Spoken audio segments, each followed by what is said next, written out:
علامہ Faisal bag عزیزی صاحب دامت برکاتہ عالیہ موجود ہیں۔ علامہ صاحب، اعلیٰ حضرت کی علمی خدمات اور ان کی شخصی جہاد کے حوالے سے ہم بات کر رہے ہیں۔ اس میں ایک بہت بڑا جو اعلیٰ حضرت کی شخصیت کا پہلو ہے وہ روحانیت بھی ہے، اور آپ کا ایک خاص موضوع بھی ہے، اور اس کتاب میں بھی ڈاکٹر صاحب نے اعلیٰ حضرت کے شجرے کے حوالے سے بھی ایک جہد کو عنوان بنایا، جس میں 3 زبانوں میں شجرے شریف کا ذکر کیا ہے۔ اور آپ نے چونکہ اس حوالے سے ڈاکٹر صاحب نے ایک شجرہ بھی مرتب کیا، آپ نے اس کے حوالے سے بھی آپ نے وہ بھی دیکھ رکھا ہے، تو میں جاننا چاہتا ہوں اعلیٰ حضرت کے روحانی قد کے حوالے سے اور اس شجرے کے حوالے سے خاص طور پہ جو آپ اگر آپ بیان کر سکیں کہ اس میں جو آپ خاص چیزوں کے حوالے سے نشاندہی کریں۔ بسم اللہ الرحمن الرحیم۔ اعلیٰ حضرت امام احمد رضا خان فاضل بریلوی رحمۃ اللہ تعالیٰ علیہ، آپ کے سوال سے پہلے میں آج اس کتاب جس کے حوالے سے ہم جمع ہیں چند جملے میں نظر کروں۔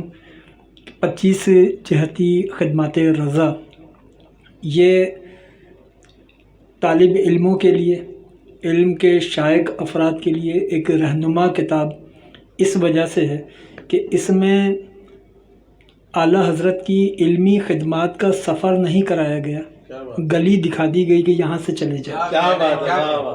اگر کسی کو اعلیٰ حضرت سے متعلق سائنس کی شعبے میں خدمات درکار ہیں، کسی کو قرآنیات سے متعلق خدمات درکار ہیں، احادیث سے متعلق، شعر و سخن سے متعلق، فقہ سے متعلق، تو اس میں نشاندہی کر دی گئی ہے، راستہ دکھا دیا گیا ہے۔ اب وہ طالب علم اس راستے پر خود آگے چلتا رہے اور اخذ علم کرتا رہے۔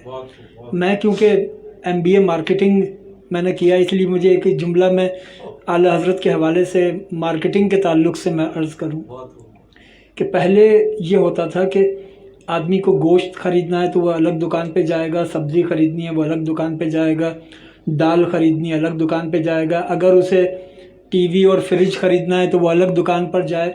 اب جدید دور ہے، اب سپر اسٹور بن گئے، آپ ایک بلڈنگ میں جائیے وہیں سب کچھ مل جائے گا۔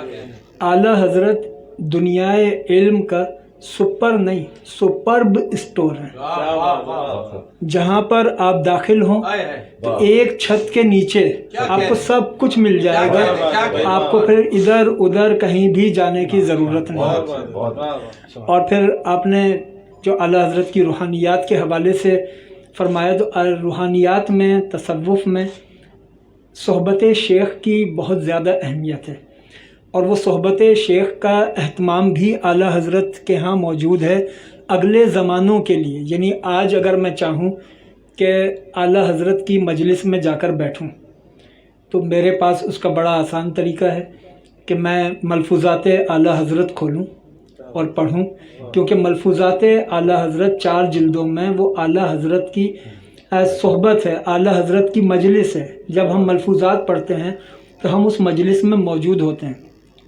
پھر اعلیٰ حضرت تمام شعبوں میں ایک مجدد کے طور پہ نظر آتے ہیں، خواہ وہ فقہ کا شعبہ ہو یا تفسیر کا شعبہ ہو، ایک آپ کی شان تجدد وہ نمایاں نظر آتی ہے۔ اسی طریقے سے طریقت میں بھی اعلیٰ حضرت عظیم البرکت کے ہاں جو ان کی گفتگو ہے، اعلیٰ حضرت کی جو فرمودات ہیں، اس کے اندر ایک تجدد نظر آتا ہے۔ مثلا یہ کہ ہمارے ہاں ایک روایتی جو تصوف کے نام پر رسمیں چل رہی تھیں، اعلیٰ حضرت نے ان رسومات کی نفی کی ہے۔ ہمارے ہاں یہ سمجھا جا رہا تھا کہ شاید مزارات پر جا کر چادر پر چادر اور در چادر در چادر یہی تصوف ہے۔ ہمارے ہاں یہ سمجھا جا رہا تھا کہ مزارات پر قبروں کو چومنا شاید یہ تصوف ہے۔ اعلیٰ حضرت نے وہ اصل تصوف جو قرآن اور سنت سے ہم تک پہنچا ہے، اعلیٰ حضرت عظیم البرکت نے اس کو پیش کیا۔ اعلیٰ حضرت عظیم البرکت کے نظام طریقت کے اندر عملیت ہے، اعلیٰ حضرت کے نظام طریقت کے اندر عملیت کا اندازہ آپ اس سے لگا لیں کہ اعلیٰ حضرت جہاں کوئی بات ارشاد فرماتے ہیں، اور بہت ساری ملفوظات میں اعلیٰ حضرت کے ایسے فرمودات ہیں جو آدمی دیکھتا ہے تو وہ سوچتا ہے کہ یہ تو بالکل ہمارے سماج سے بالکل مختلف ہیں۔ اب جیسے اعلیٰ حضرت فرماتے ہیں کہ اگر مزار شریف پر ایک چادر موجود ہے تو اس کے بعد پھر ضرورت نہیں ہے کہ آپ چادر پر چادر چڑھائیں۔ یہ ایک بہت بڑی بات تھی، بظاہر یہ ایک علمی اعتبار سے آپ دیکھیں تو شاید یہ عام بات ہو، لیکن آپ جس سماج میں یہ بات کہہ رہے ہیں، جس ماحول میں یہ بات کہہ رہے ہیں، جس معاشرے میں یہ بات کہہ رہے ہیں، اس معاشرے میں یہ بہت اہم بات ہے۔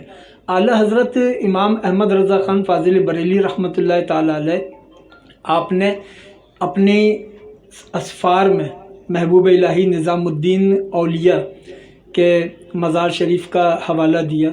آپ نے فرمایا کہ میں محبوب الہی کے مزار پر دہلی میں حاضر ہوا تو باہر مزار شریف کے صحن میں محفل سما ہو رہی تھی۔ جب میں گیا تو طبیعتاً میرا دل محفل سما کی طرف مائل نہیں ہوتا تھا۔ جب میں محبوب الہی کی قبر شریف پر حاضر ہوا تو فرماتے ہیں کہ وہ سما کی آواز میرے کانوں میں نہیں آئی۔ یعنی اب یہ ہے روحانیت کہ جس طرف طبیعت مائل نہیں تھی، اگرچہ وہ عمل وہاں ہو رہا تھا، لیکن اعلیٰ حضرت فرماتے ہیں کہ اللہ نے میری سماعتوں کو روک لیا، وہ آواز میرے کان میں نہیں آتی تھی، اور جب میں وہاں سے نکلا تو وہ آواز دوبارہ شروع ہو گئی۔ تو یہ اعلیٰ حضرت کا ایک روحانی مقام بھی ہے کہ روحانیت میں جب اللہ رب کے قریب ہو جائے تو پھر خدا بندے سے خود پوچھے بتا تیری رضا کیا ہے، تو اعلیٰ حضرت کے ہاں یہ نظر آتا ہے۔ اور پھر اعلیٰ حضرت روحانیات کے ساتھ بیک وقت آپ عالم شریعت بھی ہیں، اور عالم شریعت صحیح معنی میں ہیں، اسی لیے عالم طریقت ہیں۔ اس لیے کہ عالم شریعت کوئی نہ ہو تو وہ عالم طریقت نہیں ہو سکتا۔ اور پھر شریعت میں تو اعلیٰ حضرت کا اس قدر، وہ ایک میں مثال پیش کروں کہ 70 کے قریب مٹی کی اقسام تھیں جن سے تیمم کیا جا سکتا تھا، فقہا نے بیان کی۔ اعلیٰ حضرت نے ان مٹی کی اقسام میں 100 سے اوپر اضافے جات کیے کہ ان اقسام سے اور کیا جا سکتا ہے۔ جی اب یہ اندازہ لگائیے کہ جس مفتی کی مٹی کی اقسام پر اتنی تحقیق ہو، 1400 سال سے کسی لیب میں جا کر نہیں، جی بالکل، اور پھر 1400 سال سے ایک مسئلہ چلا رہا تھا، وہ یہ تھا فقہ میں کہ اوامر اور نواہی، اس میں اوامر 5 تھے: فرائض، واجبات، سنت موقدہ، سنت غیر موقدہ، مستحب، اور پھر نیچے مباح۔ اسی طریقے سے پھر اس کے مقابلے پر نواہی میں حرام، مکروہ تحریمی، مکروہ تنزیہی اور مباح۔ تو یہ توازن قائم نہیں تھا۔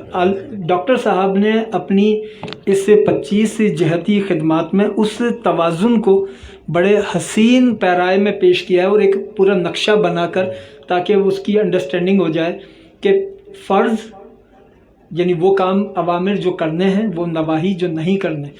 اب اس میں جو ترتیب ہے، فرض ہے تو فرض کے مقابلے پر جو نہیں کرنا وہ حرام ہے، واجب اس کے مقابلے پر مکروہ تحریمی۔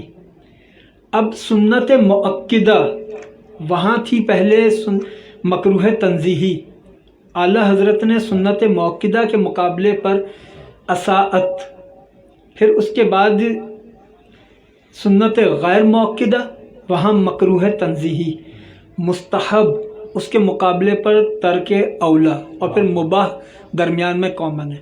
اب 5 اوامر اور 5 نواہی، یہ ایک نظم قائم ہو گیا، ایک ترتیب قائم ہو گئی۔ تو اعلیٰ حضرت کی جو خدمات ہیں، وہ چاہے علم شریعت میں ہوں یا علم طریقت میں ہوں، وہ بتاتی ہیں کہ یہ اعلیٰ حضرت کی شخصیت یقیناً ایک امام کی شخصیت ہے، اور اعلیٰ حضرت کی تحریروں کی امام ہے، اعلیٰ حضرت کا سخن کا امام ہے، اس لیے کہ امام کا کلام کا امام ہوتا ہے۔